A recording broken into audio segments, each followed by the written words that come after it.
সুন্দর এবং আনকমন একটি সালোয়ারের মোহরের ডিজাইন। তো তোমরা কিন্তু চাইলে ঘরে বসে এরকম সুন্দর সুন্দর সালোয়ারের ডিজাইন তৈরি করে নিতে পারো। আসসালামু আলাইকুম everyone, welcome back to my YouTube channel জারিন্ডি চ্যানেলে তোমাদের সবাইকে স্বাগতম। কেমন আছো বন্ধুরা? আশা করি সবাই ভালো আছো। রাউন্ড শেপের মধ্যে এই সুন্দর সালোয়ারের ডিজাইনটি আমি কীভাবে তৈরি করেছি তোমাদের সাথে তা শেয়ার করব। তো আমি কিন্তু এখানে সুবোতামও দিয়েছি 3টি। তো রাউন্ড শেপের সালোয়ারটি আমি প্রথমে মোহরিটা কাটিং করে নেব। উপরের দিকে বন্ধ সাইডে আমি 6 ইঞ্চি লম্বায় নিয়েছি, আর আড়াআড়িভাবে নিয়েছি আমি 9 ইঞ্চি। তো মাথার দিকে আমি 1 ইঞ্চি কিন্তু রেখে দিয়ে তারপর কাটিংটা করব। তো আমার সালোয়ারের কালারটা যেহেতু অফ হোয়াইট কালার, তো কালারটা চোখের সাথে মিলে গিয়েছে, হয়তো তোমাদের একটু বুঝতে অসুবিধা হবে। তো এই পর্যায়ে আমি মোহরিটি কাটিং করার পর বক্রমটা কাটিং করব। তো আমি এখানে 1.5 ইঞ্চি চওড়া লম্বায় অনেকটা লম্বা নিয়ে কাটিংটা করেছি বক্রমটা। তো আমি এখানে মোট দুটো মোহরের জন্য যে বক্রমটা লাগবে সেই নিয়মেই নিয়েছি। তো আমি এখানে একটি মেরিলের ছোট কোটার মুখাটার দিয়ে রাউন্ড শেপের দাগটা দিয়ে নিয়েছি।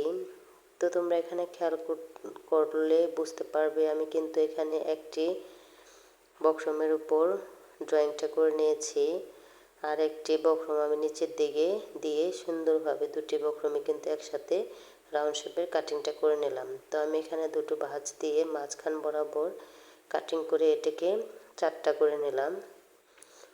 তো আমি অফ ক্যামেরায় কিন্তু বক্রমগুলা কাপড়ের উপর আটকে নিয়েছি দুটো মোহরের জন্যই। তো আমি এবার সাইডটা মুড়িয়ে বক্রমের উপর কাপড়টা ভাঁজ দিয়ে সেলাই দিয়ে আটকে নেব।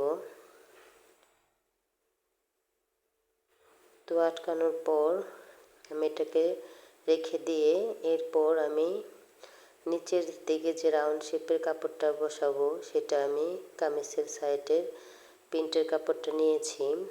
তো আমি এটা নিয়েছি 2 টুকরো, একটার উপর আমি বক্রম বসিয়ে আয়রন করে নিয়েছি, অপরটা আমি নিচের দিকে সোজা সাইডের উপর বসিয়ে তার উপর মাথাটা সেলাই করে নিলাম এবং সুন্দর করে ঘুরিয়ে ঘুরিয়ে রাউন্ড শেপটাও সেলাই করে নিচ্ছি। তো কাপড়টা একটু হালকা কালার হওয়াতে তোমাদের একটু বুঝতে অসুবিধা হবে। তো সেলাই করার পর আমি বাড়তি কাপড়গুলা কোনার কাটিং করে নিলাম। তো কাটিং করার পর কোনাগুলো ভালো করে ফিনিশিংয়ের জন্য আমি কোনাটা কাটিং করে নিলাম। এখানে খেয়াল করে কোনাগুলো কাটতে হবে যাতে সেলাই না কাটে। তো রাউন্ডগুলা আমি উল্টিয়ে ভিতর দিকে বক্রমটা দিয়ে সুন্দর করে সাইডটা খোলা সাইডটা আমি সেলাই করে নিলাম।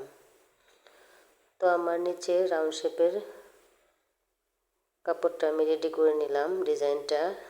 তো আমি এই পর্যায়ে মোহরের কাপড়টা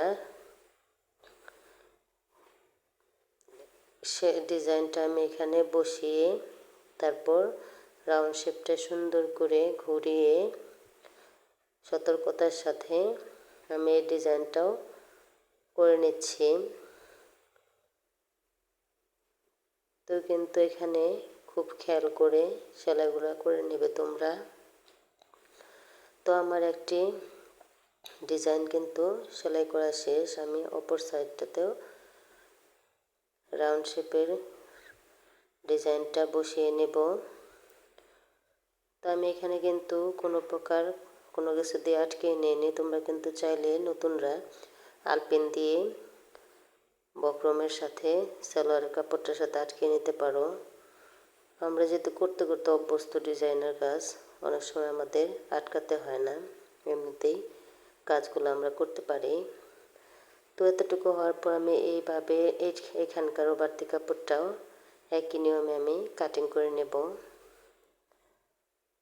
তো কাটিংটি করে নেওয়ার পর সেমভাবে কিন্তু আমি কোনাগুলো কাটিং করে নেব সতর্কতার সাথে। তো কোনাগুলো কাটিং করার পর আমি এটিকে উল্টো সাইডে নিয়ে রাউন্ড শেপগুলো সুন্দরভাবে হাত দিয়ে চেপে চেপে ফিনিশিং ভালো করার জন্য সুন্দর করে আঙুল দিয়ে চেপে চেপে তারপর রাউন্ড শেপগুলোর সাইডে একটা চাপ সেলাই দিয়ে নিতে হবে, এতে করে ফিনিশিংটা ভালো আসবে। তো আমি কিন্তু রাউন্ড শেপের উপর দিয়ে মাথার কাছ দিয়ে কিন্তু চাপ সেলাইটি দিয়ে নিলাম। তো এতটুকু হওয়ার পর আমি এখানে কাপড় বসাবো নিচের দিক থেকে উপরের সাইডে রাউন্ডের ডিজাইনটা আমি বসিয়ে নিলাম। বসিয়ে এই পর্যায়ে আমি সেলাই দিয়ে কাপড়টার সাথে আটকিয়ে নিচ্ছি।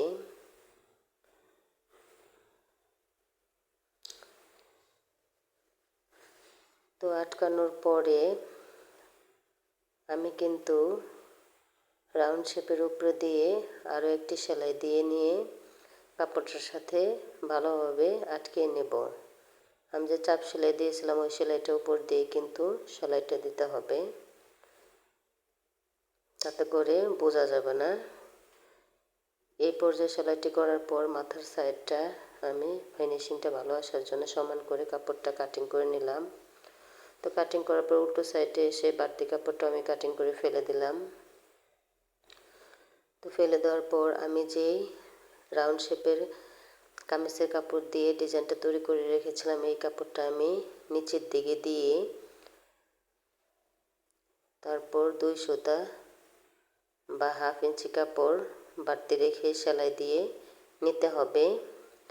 এরপর সোজা সাইডের দিকে এনে মাথার দিকে একটি চাপ সেলাই দিয়ে নিতে হবে।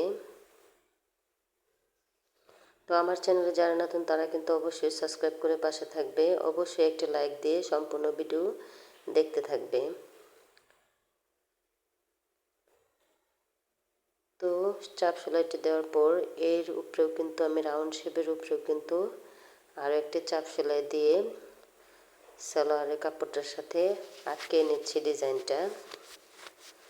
তো আটকানোর পর মাথার দিকেও আমি 2 সুতা পরিমাণ গ্যাপ রেখে আরও একটি সেলাই দিয়ে নেব, দেখতে ভালো লাগবে। তো দেখুন বন্ধুরা, আমার সালোয়ারের ডিজাইনটি কিন্তু হয়ে গিয়েছে।